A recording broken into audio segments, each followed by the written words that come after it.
আপু তোমাদের কি ডিভোর্স হয়ে গেছে? আমার যে অ্যাডভোকেট আপু আছে তাকে বলছে যে ডিভোর্স পেপার নাকি পাঠিয়ে দিছে, কিন্তু আমার হাতে আমি এখনো পাইনি। আর কাবিনের টাকা আমি যখন চাইছি বলার পরে বলে যে এখন নাকি দিতে পারবে না, সেটা নাকি পরে দিবে। তো এই কাবিনের ব্যাপারটা আমি ছেড়েই দিলাম, কাবিনের টাকাও লাগবে না। একটা মানুষের যদি অ্যাবিলিটি না থাকে দেওয়ার মতন, তাহলে তো তার কাছ থেকে জোর করে তো আর নেওয়া যায় না। গেলে আমার সংসারটা আপু করার মতন না, যার কারণে ওই দিক থেকেও যদি ডিভোর্স না আসতো তাহলে আমি হয়তো এখান থেকে দিতাম। তো তখন নাকি তাকে বলছে যে আমরা কোনো কাবিনের টাকা এখন দিতে পারবো না, পরে দিতে পারবো, যদি আখির মন চায় তাহলে মামলা টামলা করুক। এই সামান্য 50,000 টাকার জন্য মামলা আমি করতে পারবো না, আমি এত ছোট লোক না ভাই।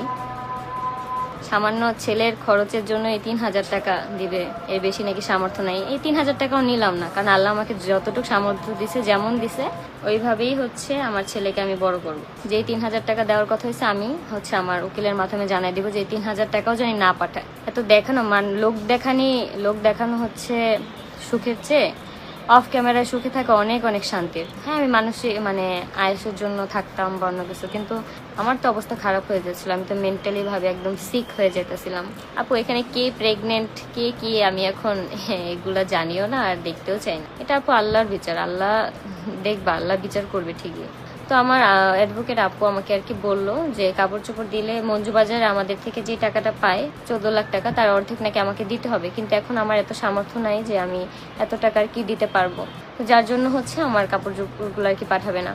আর আমি এখন যেই টুকটাক কাজবাজ করতেছি এইগুলোও তো আমার ড্রেস। আমি যে ওইখানে থাকছি, আমি কি কোনো কিছু করি নাই? ভিডিও আমাকে নিয়ে বানায় নাই, আমি ভিডিও বানাই নাই, সেখানে আমার হক নাই।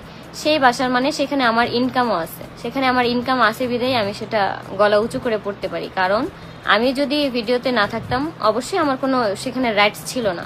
আমি ভিডিও করছি, আমার সেখানে অধিকার আছে, ওইখানে ওই সংসারের প্রতিটা জিনিসের উপর আমার অধিকার আছে, প্রতিটা জিনিসের উপর।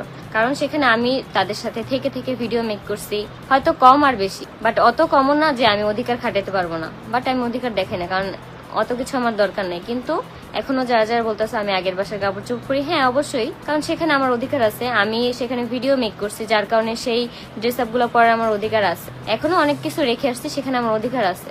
তানিয়া নানি বলল আপনি নাকি আপনার বয়ফ্রেন্ড আলামিনের জন্য চলে আসছেন।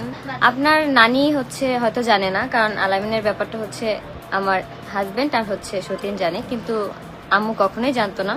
আমি আসার পরে মনে হয় শুনে আর কি এই কথা বলতেছে। কিন্তু এরকম যদি হয় আমি দোয়া করব যে আল্লাহ যেন আমার বিচার করে, যদি আমি কারোর জন্য চলে আসি। ওইখানে থাকার মতো পরিস্থিতি আমার ছিল না, এজন্য আমি চলে আসছি।